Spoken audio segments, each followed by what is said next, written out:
So having experienced all that and having experienced the shame that came with doing those things, right?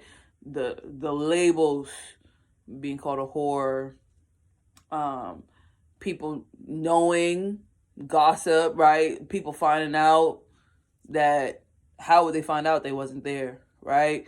My mom calling me and calling me a dyke. Like, I've experienced all that. And at these ages, 14, 15, 13, 16, whatever, like from 13 to 17, I worked summer jobs. So it those was when I experienced a lot of life and then suffered the consequences, right? Because being a sheltered child, who did they shelter me from? Right? And what did they do when they was in the shelter? Because they sheltered me and didn't teach anything. So when I go outside, I'm open to anything. And so when I start picking what I choose, what I like, what I dislike, what I'm down for, what I'm not down for, what I'm into, what I'm really not, I'm never going to try, like, those decisions weren't based off of don't do this because this is wrong for you. It was like, here's fear of God and hell. But then they taught me a little, God always protects you and your angels will always cover you in the blood of Jesus, right? So then I always knew I was protected, but I was often faced with these options. So I'm going to take the options for what they are, options. And every time I dealt with the shame, like before going into it, like why the shame didn't stop me was God's will gonna be done anyways. Like if he don't want me to do it, it's gonna get shut down. If he wanted my parents to find out, my parents would know. What I'm gonna do? Get beat? Get kicked out? I'm gonna run away before they kick me out.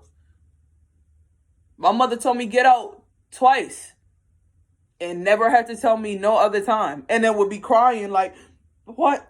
Why would you leave? Why would you leave? You kicked me out. And then word to Nakenya, she's in the pirate ship. You could ask her.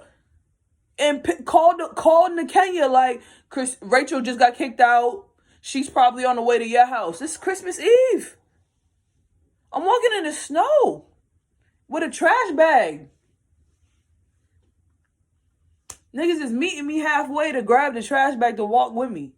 You know what I'm saying? Like, I lived that, right? I had friends who were also in oppressive mindsets, right? But had feelings towards women. So a lot of the people I ended up having sex with or interactions with were friends or were people who were somewhat connected to me in some way. Like some people weren't strangers. I don't have many one night stand memories. Like maybe 1, 2 max. So that, saying all that to say, like, you being someone who don't know yet is as I said, like, we're all on different paths and at different points in our past. So where I had to deal with shame, you're with someone who already grew through shame and now looks back and reflects and said there's no shame to be had. So whatever door you want to open it. You know what I'm saying? And you seen the text message I sent out. Weigh out the consequences. Make a choice. If the consequences are a lot to you, they're a lot. If they're not, they're not. If you don't know and you want to see, guess what? We'll find out after. And a lot of times, it don't be the worst thing. Because a lot of times, you could wear condoms and chicks still get pregnant. What's the worst thing that could happen in an orgy? Niggas fall in love, get COVID, or, you know what I'm saying, get some kind of STD. I mean, there's antibiotics, there's shit, there's a vetting system. We not just, oh, it's not a sex party, right? So,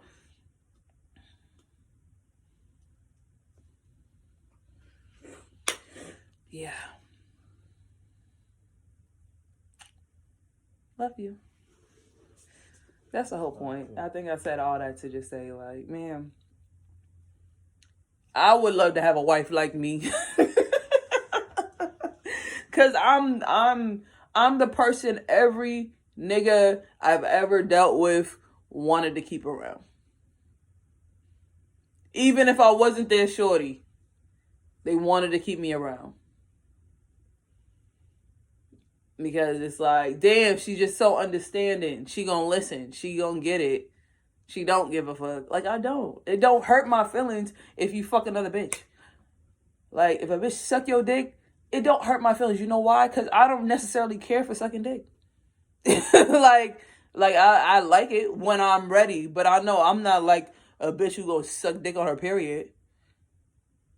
So I get it. And I always was that person. Like, from the time I first got into relationships, I'm like, girls have a period for a week out of the month. There's only 4 weeks in a month.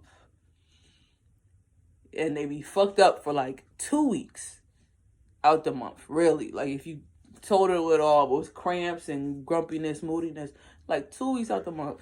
2 weeks out of 4 weeks. Go ahead and get another bitch, bro. Go ahead and let her suck your dick. I don't even care.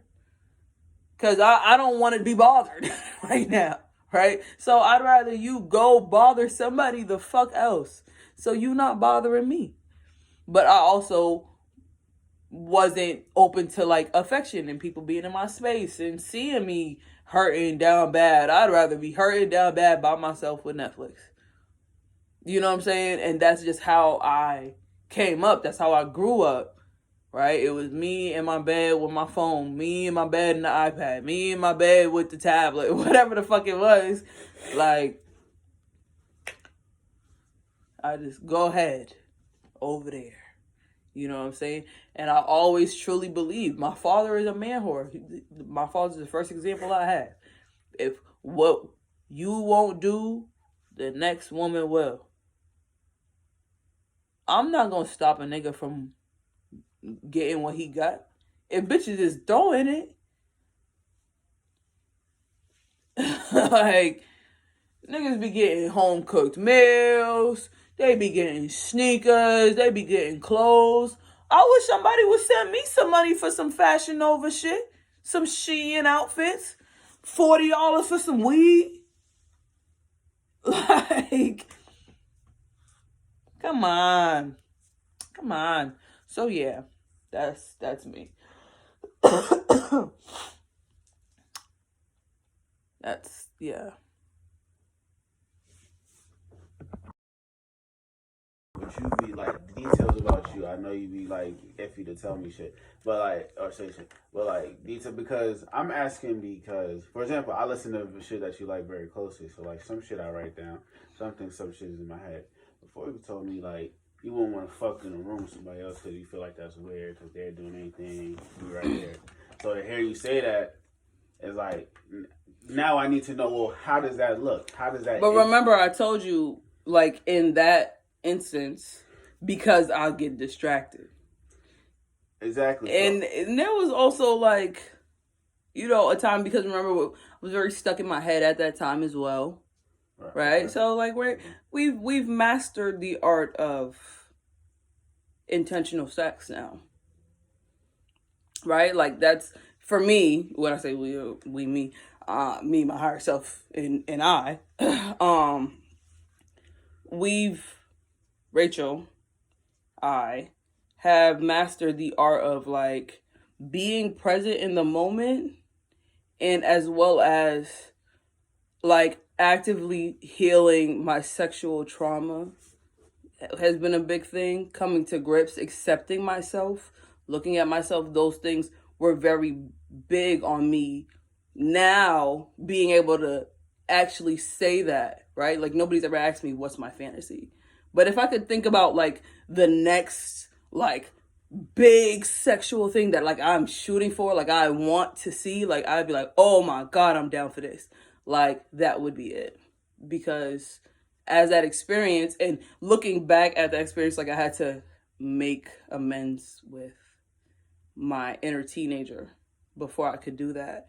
Because I used to kind of look back at that and be like, damn, Ray, you fucking wild. You know what I'm saying? Like, shameful, guilty about that. And I didn't deserve to feel bad because that's what fucking kids do. And we, as 90s babies coming up in the early 2000s, were the aftermath of a Freaknik era, right?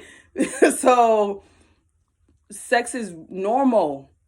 People have sex. Why? People was having babies at 14, 15, 16, 17 for hundreds of years, right? So acting as if young people can't have sex or won't feel that way or shouldn't feel that way or should feel bad for feeling that way kind of have blocked me internally from really accepting everything that I am sexually. And so I can say, like, honestly, since being married and being able to have conversations like this with you, has really helped me grow into that, as well as my work with my saint, you know what I'm saying, and dominating myself and dominating my emotions. Right? I'm comfortable now, right?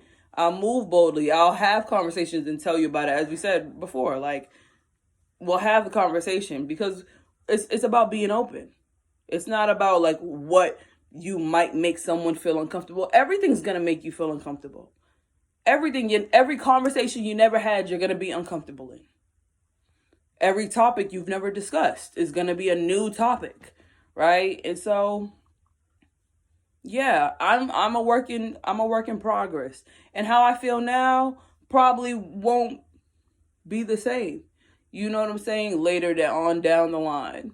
But like, if 30's the new 20, baby, like, we just getting there. We just getting started. So so it was the end of the year, like the end of the job working year or whatever. So our site had a party. And so we had a pool party. And so it was supposed to be like a pool party. And then like that weekend, they was going to have a party at that site. But there was a party up the street at the Boys and Girls Club. So everybody ended up going to the Boys and Girls Club. I'm going to date this. Kiss Me Through the Phone had just dropped. Okay? So you do the math, however old we was then. So, I got out the shower. I got out the pool first to go in the shower. This one girl who, bitch, she was flirting with me the whole summer. Like, at this point, I was very comfortable with, like, being bisexual and all that stuff. Like, I was open about it. I didn't care. Like, I like what I like. And I didn't care at that point. Like, my mom had already damn near cussed me out about it. Whatever. So, by that time, I'm washing my face, washing my hair, we in the pool, and I look and she's standing right there. And so how the showers was, like, you got to pull the curtain so you have privacy. I look here, bitches is there. You feel me? So I'll get my pussy eat. Hey, you feel me? Like, okay, this is cool. You know what I'm saying? Then niggas filing. You know what I'm saying? So now niggas is getting fucked while pussy is getting ate. You know what I'm saying? It was cool. Like, even the adults that came in, like, nobody got in trouble. It was just like, all right, y'all forcing it. One girl took her stuff and ran. Like, she ran out the building. And, like, we never seen her again. Like, she never came back. What was you doing? No, eating pussy and getting fucked? Yeah. I'm sorry. I was niggas. You know what I'm saying? Niggas eat pussy and get fucked. I was niggas. It was me. I was niggas. You know what I'm saying? Other people was fucking over there. Niggas eat pussy right there. Like, it was cool. And it was a big enough space to where, like, nobody felt like a creep. Nobody felt weird. And everybody was just open and cool and free. And I feel like yeah, that's to set that up as an adult with people that I'm actually attracted to as an adult. Like, we was just doing that shit to do it. You feel me? It wasn't like, oh yeah, I've been plotting on this girl all year. Like, that might have been the other girl for me, but, or all summer rather. That wasn't it. It just kind of had happened. So yeah, my fantasy is to set that up as an adult and just catch a vibe and spread the vibe and love and everybody feel good about themselves after, and we can go outside and eat and you know what I'm saying, or eat before, hang out, chill, like, and then go on about our days. Like, it don't have to. We niggas ain't looking for love, but if we chilling and we happen to walk into some shit and do some shit, there's no judgment here.